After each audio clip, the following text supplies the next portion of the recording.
Tere, kallis PEFi televisiooni vaataja. On nüüd suur au intervjueerida siit Nordic Hotel Foorumist Tiina Lokki. Tere, Tiina Lokk. Tere, Mikk Randström. Kuidas siis võistlusprogrammid siiani läinud on ja mida veel vaadata saab? No tegelikult nad on hästi läinud, sellepärast, et arvestades seda, et nad on kõige suuremas saalis, mis Eestis üldse on, ja praegusel hetkel võrreldes möödunud aastaga on meie täituvus tõusnud. Muidugi ma ei tea, mismoodi ta lõpetab, sellepärast, et alles on möödunud 4 seanssi, 4 filmi, eks 4 screeningut, aga üldiselt hetkel on nii, et ütleme, saali täitus on kusagil 2/3, 50%, kui ma võtan nagu keskmiselt 2/3. Et ma arvan, et see läheb hästi, sellepärast, et tegelikult Eesti vaataja on nagu päris kenasti kaasa tulnud nende maailma esilinastuste ja rahvusvaheliste esilinastustega. Ja mille üle mul on hullult hea meel on see, et kõik Q&A-d on erakordselt hästi läinud, sellepärast, et tegijad on hullult rahul, nad räägivad, et eestlased küsivad väga häid küsimusi, siis 2 Q&A-d on läinud suisa nii, et rahvas nutab, tegijad nutavad, ma ei liialda tõsiselt. Nii oli. Ja kõik see on nagu hästi südamlik, et selles mõttes see on nagu tore. Ja ma arvan, et tegelikult see, et näiteks tegijad on üliuhked selle üle, et need linastamistingimused on nii head, et see ekraan, heli, kõik, et see kvaliteet on nii kõrge ja see lubab juba see aasta me tegime kvaliteedihüppe pärast seda, kui me tulime nagu väiksematest saalidest ära Sisi Plaza Insane'i. Ja ma arvan, et see hüppe ikka läheb aina edasi, sellepärast, et kvaliteet on tegijale nii oluline. Kuidas sa tajud seda, et väga paljudest filmidest, mis on maailma esilinastused või rahvusvahelised esilinastused, ongi meie festivali esimene, kus näeb, et kas vaataja on sellega ära harjunud juba, julgeb tulla katsetama, et IMDB-d veel ei ole ja esimesed materjalid ongi meie arvustusi pole ja et vaatajad see vist väga ei sega või kuidas? Ma arvan, et vaatajad see ei sega, tähendab, see segas esimesel aastal, ta segas küll alguses, sellepärast, et ütleme, me ei ole nagu kaotanud oma festivali üldarvus külastatavusest, pigem ta on seisnud nagu paigal pärast seda, kui ta tegi hüppe kusagil 5-6 aastat tagasi, siis kui me selle A-klassi saime. Aga ta, ütleme niimoodi, et me oleme kasvatanud võistlusprogrammide publikut, see on küll tõsi, et alguses need tagasilöögid olid alguses, esimene aastal eriti ränkus, põhiliselt olin mina ja külalised saalis, sest et keegi ei leidnud informatsiooni kusagilt filmide kohta. Aga praegu mulle tundub, et on isegi, ma silma järgi vaatan, ma näen väga palju tuttavaid nägusid, et on olemas tekkinud sellele võistlusfilmidele mingi fännklaab nagu, et ta võtab täitsa hästi selle vastu. Et selles mõttes on nagu praegusel hetkel ma küll ütleks, et Eesti vaataja tuleb ilusasti kaasa sellega.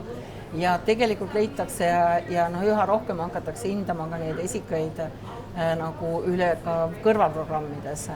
Et samas on see, et ega me kunagi ei ole nagu mõelnud niimoodi minna, et mis saab nagu selline esilinastuste festival nagu Berliin, kuigi ka nemad annavad tagasi praegu. Et nad võtavad täiesti rahulikult ka nii rahvusvahelisi kui Euroopa premeeri ja nii edasi.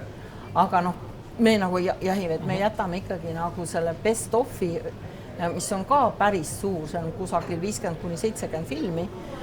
Lihtsalt, ega me teisiti, isegi kui me ei oleks A-klass, me oleksime pidanud ikkagi väga palju muudatusi tegema, sellepärast, et vahepeal on levisituatsioon nii muutunud.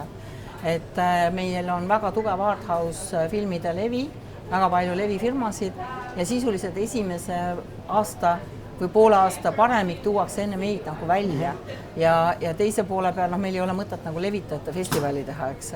Nii et selles mõttes, et me võtame levitajatelt, aga me võtame sellised, mis pigem me teame, et kas üldse ei tule, sest et me teame, et teatud Ameerika firmadel on olemas filmid, mida nagu ei anta väikestesse riikidesse levisse või ei võeta nii edasi. Või siis need, mis tulevad kusagil tõesti hiljem, kas siis veebruaris või kuskil niimoodi. Nii et ja siis on see oma best of, mida me siis ise võtame, mis ei ole vahepeal nagu jõudnud ekraanidele. Tundub mulle vähemalt, et sellist uusi talente avastada on ju väga põnev. Nii vaatajal kui sul ja programmimeeskonnal. No vaat nii, mina nagu arvasin ka, et see nii on. ja ütleme niimoodi, et mina kriitikuna oma risted nii saingi, et läksin esimest korda Berliini filmifestivalile ja mul ei olnud sealt kusagilt vaadata, mida teised mõtlevad. Oli aga vaja hakata ülevaateid tegema ja kirjutama Eestisse. Et ma arvan, et see on tegelikult ülimalt äge avastada uusi asju ja teada, et tegelikult sul on siin nagu nina all festival, kes toob siia tänaseks hetkeks ikkagi meil on tipptegijad nii festivali kui industry peale kokku, meil on super nimesid käib läbi siit ja need filmid, et sa tead, et siit Tallinnast tegelikult lähevad nad lendu, et siin nagu meil on natukene selles mõttes on Berliiniga sarnane, et meie festival töötab nii industry poole peal, sest meie industry osa kogu aeg kasvab ja teise poole peal on siis see festival, mis töötab siis nagu publikuga ja ka industryga. Sellepärast, et tegelikult meie kõik rahvusvahelised külalised jooksevad ainult mööda filme. Paar päeva tagasi lugesin internetis naljakat kommentaari, et selle aasta Euroopa Filmiakadeemia nominatsioonid näidati naljakal kombel ära juba eelmise aasta PÖFFis. Ja küsimus jäigi õhku, et kuidas see võimalik oli. Aga see aasta... Ma vastaks sellele. Sellepärast, et see on jälle niisugune tore, et meil nagu filmikriitikud ei tea, et meil mingid filmid on möödunud aastal juba ära näidatud, mis sellel aastal on nagu nominatsioonis, sest et see ongi nii, et tegelikult see on see tsükkel ja näiteks selle aasta filmid ilmselgelt tulevad järgmise aasta nominatsioonidesse, et see lihtsalt niimoodi on, et nende see kuupäev, me teame, et meil on ka näiteks 15. oktoobrist kuni järgmise aasta 15. oktoobrini ja ma ei tea täpselt, mis see EFA kuupäevad on, aga me täpselt mahume nii, et põhiliselt me näiteks tahtsime, või mitte mis nüüd meie tahtsime, Euroopa Filmiakadeemia pakkus meile, et me saaksime olla nende Discovery partner. Ja siis selgus, et nominentidest eelmisel aastal oli see päevakorral, oli vist 6-4 meil Eestis juba linastunud. Ja oli päris raske saada nagu levitajatelt neid, nagu me oleks pidanud tooma. Mõte oli nagu selles, et need noored režissöörid saaksid osa meie hariduse industry programmist, et nad tuleksid siia pikemaks ajaks ja see oleks nagu siis selline partnerlus. Et me ei suutnud siin nagu neid kulusid jagada, aga põhimõtteliselt, et nad olid olemas juba olnud. Nii et meil kipubki nii olema, et need nominendid ja see paremik on meil sellel aastal, palun jälgige järgmise aasta nominente, võtke selle aasta programm kätte ja siis näete seda. Sel aastal on 1372 akrediteeritud külalis, mis on läbi aegade suurim number festivali level. Et kas seegi näitab festivali üha suuremat taset ja mainet rahvusvaheliselt, et see surve siia tulla on ju päris suur, eks? See on päris suur ja tähendab põhimõtteliselt see, et kui mul on nagu sellised objektiivsed kriteeriumid või õigemini mitte ainult mul, vaid näiteks meie programmimeeskonnal, eks. Et kui me vaatame, et kus kohta me asetume või paigutume, eks ole, siis esimene on see, et kas publik on meiega või mitte, et kas publik jalgadega hääletab, on ta saalis või ei ole. Et kui publik kaoks, küllap siis ka midagi muutuks või oleks midagi muud, eks. Järgmine asi on see, ja seda on nagu ülihea kõike võrrelda, sellepärast, et me ju alustasime 5 aastat tagasi nullist. Me olime teinud selleks ajaks 17 aastat festivali, aga sisuliselt me alustasime nullist uuesti, eks ole. Siis järgmine kriteerium on see, et kui palju filme meile submititakse ja milline on nende filmide tase, mis meile siis saadetakse, kas siis online'is läbi skautide, mis iganes.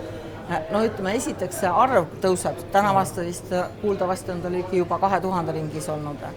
Teiseks on see, et see tase, kui ma võrdlen seda, mis oli esimesel aastal või esimesel 2 aastal ja praegu, siis see on vaiedamatult väga-väga kõvasti tõusnud.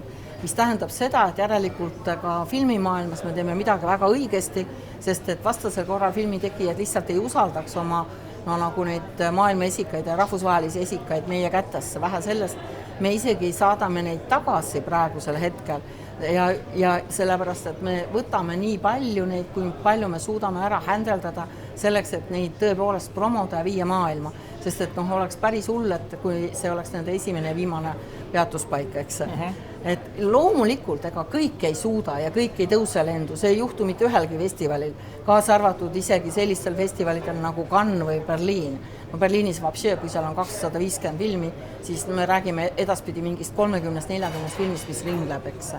Aga põhimõtteliselt meil on ikkagi no ütleme kusagil 2/3 nendest filmidest, mis meil esilinastuvad, siis nad saavad hoo sisse siit ja seda on öelnud väga paljud tegijad. Sullegi tuli üks ja ütles, et näed, et ma ei vii Berliini, vaid toon siia, sest ma tean, et siit läheb lendu, eks. Et noh, et see on nagu märk ja siis kolmas on kas või see sama, et kui me kasvatame seda sama industrit, kuigi see ongi niimoodi, et festival on see, kui võrrelda nagu autot, eks ju, siis festival on nagu see autokeha ja industry on nagu see mootor ja siis Creative Gate on nagu need detailid seal kõik selles autos. Et kuidas nii palju, kui paremini me suudame seda industryt üles ehitada ja täiuslikumalt lihvida kõiki neid osasid, nii et ta on ennekõike kasulik meie omaenda filmitööstusele, et siis hakkab ta vaikselt minema nii, et Baltikum, Skandinaavia ja maailm tervikuna kaasa rääkida. Seda lihtsam on meil saada ka festivalile neid filme. Ja vastupidi, et kui festival on tugev, siis on jällegi ka industry'le lihtsam saada kõvasid nimesid, kes teeksid oma paneele, viiksid läbi workshop'e nii edasi. Me oleme veel ühe rekordi puutunud. Selles mõttes, et me oleme nagu konnad tampinud piima vahule selle industry'ga üritades ka nagu neid paneele ja asju välja müüa, sellepärast, et me ei ole nagu tahtnud teha sellest sellist populistlikku üritust, et me üritame jääda selle piiri peale, et ta on ikkagi ennekõike määratud professionaalidele ja ütleme, noh, keskmisest kõrgemale filmifännile, kes on tõesti huvitatud juba siis mingitest sügavamatest küsimustest. Et sellel aastal me müüme muideks väga edukalt päevapileteid ja akreditsiooni industry'le, mis on täiesti fantastiline ja Euroopa Filmifoorum on välja müüdud, mis on, nagu me oleme nüüd teda 6 või 7 aastat toksinud, lõpuks oleme me nii kaugele jõudnud. Et see on nagu, need on nagu sellised asjad, mille järgi me tegelikult ennast kontrollime. Et kuidas ja ka see, et näiteks 5 aastat tagasi meil ei olnud, no oli nagu 3 või 4 juhuslikku ajakirjaniku, välisajakirjaniku, eks. Täna on meil 70, noh võrdluseks toome niimoodi, et San Sebastianis on 170. Nii et no ütleme nii, et ma arvan, et ei ole nagu halb arve 5 aastaga. San Sebastian, ma ei mäleta, on igal juhul üle 60 aasta vana, nii et lähme nüüd siit edasi. No lähme edasi. Just film. Täna just luges mulle üks inimene ette ühe Itaalia ajakirjaniku artikli, mis ta juba oli jõudnud avaldada Itaalia veebis. Et oli seda tõlkinud, ma palusin, et ta paneks ka mulle Facebooki üles, aga seni seda pole ilmunud, nii et ma refereerin. Ja seal oli nagu kõige muu juures, et muidugi mu kõrvad liikusid, kui itaallane ütleb, et see meie festival on Kirde Euroopa kõige olulisem kultuurisündmus. Nii ta ütles, ma ei ole valetanud. Aga koos sellega ütles ta ka seda, et just film on täiesti fantastilise programmiga noorte ja laste filmide festival. Et kuidas sul on õnnestunud see? Et kuidas sa eristud Berliini Generationist näiteks? Aga sa eristud, ma tean. No ma ise ka tean, et me eristume, sest et on võimalik iga aasta seal Berliinis neid filme näha, aga ütleme niimoodi, et tegelikult selle nii-öelda programmi koostamise põhimõte on tegelikult tulnud sinult, et me üritame täpselt samadel tingimustel koostada just filmi seda rahvusvahelist võistlusprogrammi, nii nagu seda teeb PÖFF oma debüütide ja põhivõistlusega. Ehk et me ei tee ka ühtegi hinnaalandust, et me üritame võtta kogu aeg uusi värskeid filme, üritame leida uusi värskeid teemasid ja olla hästi aktuaalne.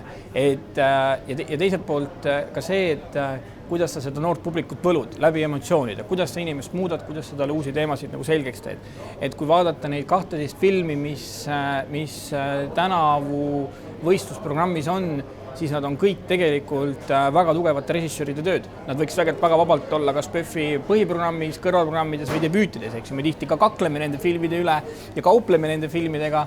Ja ma arvan, et selles mõttes, et üks selline, miks meie programm on läinud aastatega tugevamaks, on see, et ka täpselt samamoodi nagu ka PÖFFi põhiprogramm, programmi meeskond, kellega sa koostööd teed ja programmi koostööd on meil samamoodi jäänud laiemaks. Et see ei ole üks kitsalt nii-öelda minu vaade või minu välja valitud filmid. Ehk me oleme ka leidnud ja samamoodi me tööd ka nii-öelda põhiprogrammi skautidega, eks, kes leiavad uusi ja värskeid teoseid. ja teine asi ongi see, et just see töö publikuga, eks, et me täpselt samamoodi harjutame neid vaatama siis ütleme nii, et mitte ainult seda kino, mida meil täna kogu aeg nagu pakutakse, kas läbi siis interneti või läbi siis suur kommertskinode ja selle üks eesmärk ongi täpselt samamoodi kasvatada peale seda publikut, kes siis vaataks nii-öelda laialt filme absoluutselt kõikidest maailma jagudest, et üks selline argument ja üks kriteerium on ka nii-öelda, et me oleme geograafiliselt hästi lai. Meil on sellel aastal filme Filipiinidest, Mehhikoni, Austraaliast, Skandinaaviast, sealt siis Hispaaniani tagasi, eks ju, ehk täpselt risti ja läbilõige ja siin selles mõttes on see, et just filmiprogramm või see rahvusvaheline programm, kui me suudame selle samamoodi nii-öelda pilti tuua ja suudame need filmid siit lendu nii-öelda saata, nagu sa ise ütled, siis on meil ka võimalus aina rohkem ja rohkem neid uuemaid ja paremaid filme saada. Mis täna on see, et näitab, et võistlusprogramm Justil on täis, et teil ei olnud ühelegi piletit osta, eks, et see on ainult muusika kõrvadel, et Mehhiko film läheb Justil välja. Et ma tean, et väga mitmetel festivalidel, kus on olnud lastefilmide festivali alaprogrammide või siis ka iseseisvad laste- ja noortefilmide festivalid on sulgenud oma uksed. Et oskad sa seda kommenteerida ja põhimõtteliselt kuulates sind, siis ma arvan, et sind see ei ohusta, aga ometegi, et kas sa tead, miks nad on seda teinud ja kas see ohustab sind või mitte? Ma arvan, et selles mõttes, et vastupidi, just filmi kinnipanekut selles mõttes miski ei ohusta, et selles mõttes publiku number näitab seda, et jah, on Kopenhaagenis, nagu sa tead, on sulgenud uksed, mis on selles mõttes üllatav, et seda oli nagu näha juba mitu aastat, et nende programm oli nii-öelda kogu aeg aasta võrra meilt nagu maas, kuigi võiks ju arvata, et suurem turg ja rohkem, et miks sinna siis filme ei saa. Aga ma arvan, et filmitegija jaoks ütleme nii, et seda toetabki kogu ka see tegelikult PÖFFi see tööstuse pool, eks ju. Et siit saab kontakte, siin on see kohtumispaik ja see teeb nii-öelda selle filmide saamise võib-olla natuke nagu märksa nagu lihtsamaks, eks ju. Ja see, et meid ütleme nii, et see on pika töövili, et meid usaldatakse, et meile antakse ka selle žanri filme või neid filme näidata, näiteks kas või siin paar suurt filmi, mille rahvusvahelised ja maailmaesilinastused just meil on nagu, mis seal, see on, ütleme, see on väga suur, väga raske küsimus muidugi, mis sa küsisid. Aga ma usun, et see on muidugi selline filosoofiline vastus, aga järjepidev, sihikindel, südamega töö, ma arvan, et seda on märgatud ka nii-öelda filmitegijate, levitajate ja ka väljaspool Eestit, eks ju. Ma mõtlesin, et tegelikult on ka see, et ma ei tea, kas see nii on, aga et kas äkki selle žanri filme on hakatud vähem tegema? Või? Selle žanri filme tehakse iga aasta rohkem, et kui ma veel 5 aastat tagasi vaatasin aastas 5 või 600 filmi, siis tänavu oli laual 800 filmi. Ehk et neid filme ei tehta vähem, et ütleme nii, et on ka filmitegijaid, kes saavad aru, et perefilmi on väga nutikas teha, sest siis tulevad emad-isad ka kinno, eks ju. Ja tänu selles mõttes selle suuremale võrgustikule, ma räägin, vaatasime pool suve, vaatasin hispaaniakeelset laste ja noorte kino, eks ju, mis on ju väga suur territoorium, mis haldab, eks ju. Rääkimata siis Aasia kinost, eks ju. Et neid filme vähem ei ole. Et vastupidi, me pidime näiteks lastefilmide programmis, kuhu see aasta tuli rekordarv filme 17 kokku, lihtsalt ei söönud rohkem välja võtta, aga oleks võinud vabalt võtta 25-30, aga lihtsalt pidi tegema sõela. Et filmide puudus üle ma küll kurta ei julge, jah. Aga kuidas sa selle vaatega kasvatad? Kas sa endiselt töötad kõikide Eesti koolidega? Ja just film selles mõttes, ütleme nii, ma nimetan seda kandja varvast turunduseks. Et me käime läbi see aasta siis lausa ligi 80 kooli üle Eesti. Me korraldame nii-öelda neile selles mõttes logistika ära, et bussidega tulevad siia kinno. Nad veel tavaliselt külastavad kas ennem filmimuuseumit või nüüd on see Proto avastuskeskus, eks ju. Ehk et tehakse nagu terve päev, võetakse nagu PÖFFile. On koole, kes käibki hommikust kuni vaatamas ära 3 filmi, eks ju. Ja ma tean, et õpetajad pärast teevad neile koduülesanded, neid lasevad esseisi kirjutada, toimuvad arutelud. Ehk et ka selline õpetajatega töö, mida on tegelikult tehtud juba enne mind esimesest Justfilmist alates, tegelikult see hakkab vilja kandma. Õnneks on Eestis see, et õpetaja on oma ametipostil väga pikalt, 30–40 aastat. Ehk et kui seda korra ära nii-öelda kodustad ja ta südame võidad, siis ta jääb sinuga. Ehk et see on nagu natuke nagu siuke naer läbi pisarat, et uut õpetajat väga peale ei tule, aga vana on väga lojaalne. Ja noh, ega see ongi, see on suure kommuuni nii-öelda kasvatamine. Siin on veel selles mõttes, ma arvan, et väga pikk tee, et Eestis on, kui ma nüüd ei eksi, 4000 õpetajat, saaks sealt 10% kätte, oleks juba hoopis jälle teine tera. Aga noh, täna on nagu see hea, et alates siis aastast 2008 on iga aasta Justfilmi publiku number tõusnud.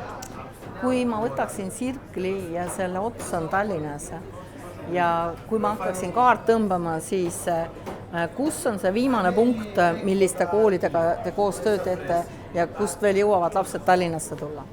Valga, Võru, Narva, Saaremaalt tulevad, Hiiumaalt tulevad. Ja Valgast ongi niimoodi, et ma tean, et nad hakkavad hommikul kell 6 tulema, nad jõuavad kell 10 tagasi ehk et ja Võrust ja Paidest, ühesõnaga tegelikult terve Eesti. Paneks järgmine kord niimoodi bussid käima, et ühes bussis on lapsed ja teises on vanemad. Jah, miks mitte? Miks mitte? Kusjuures siin tekib üks suur probleem, millega me täna juba tegelema. Eestis pole nii palju busse. Ja seda ma tean juba. See on täiesti uskumatu probleem, et kokku on sellel aastal, tegelikult osad tulevad ka PÖFile, on 117 bussireisi.